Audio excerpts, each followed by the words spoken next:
Est-ce que le monde est devenu plus dangereux?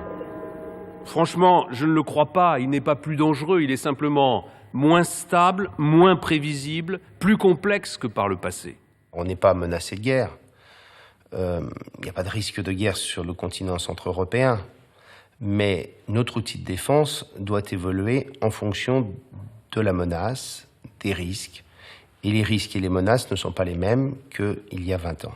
Nous voulons mettre en place une nouvelle organisation qui reposera sur 90 bases de défense réparties dans 400 communes et qui pourront mutualiser leurs moyens de soutien au profit de 2800 personnes en moyenne par base. Cette réorganisation se traduira par un certain nombre de fermetures ou de transferts d'unités militaires. Ces mesures seront complétées par un large dispositif d'accompagnement. D'abord un dispositif d'accompagnement social au profit des personnels militaires et civils de la défense qui seront impactés par ces transferts.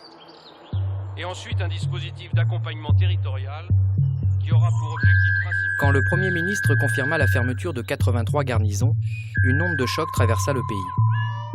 Elle toucha surtout les communes rurales déjà fragilisées par des exodes successifs. Un vent teinté de panique et de révolte souffla. Mais la défense de la nation, ce n'est pas l'aménagement du territoire, avait dit le président de la République. Ce qui suscita une vive émotion, un sentiment d'abandon.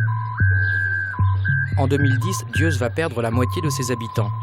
Le 13e régiment de dragons parachutistes s'en va, et une page se tourne sur plus d'un siècle d'histoire militaire. Quand l'État enlève donc un régiment, il a l'obligation de compenser.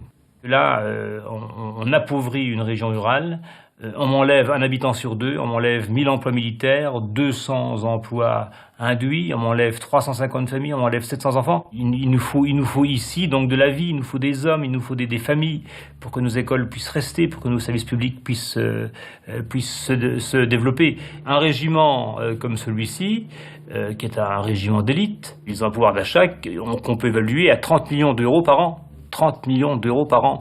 Donc économiquement, c'est important. Mais sans oublier l'aspect économique, ici, on est attaché à notre armée. L'armée fait partie intégrante de la population. On est fiers de nos militaires, d'autant plus que le CNRDP est sans doute un des plus prestigieux régiments de France. Et là, je ne crois pas beaucoup me tromper.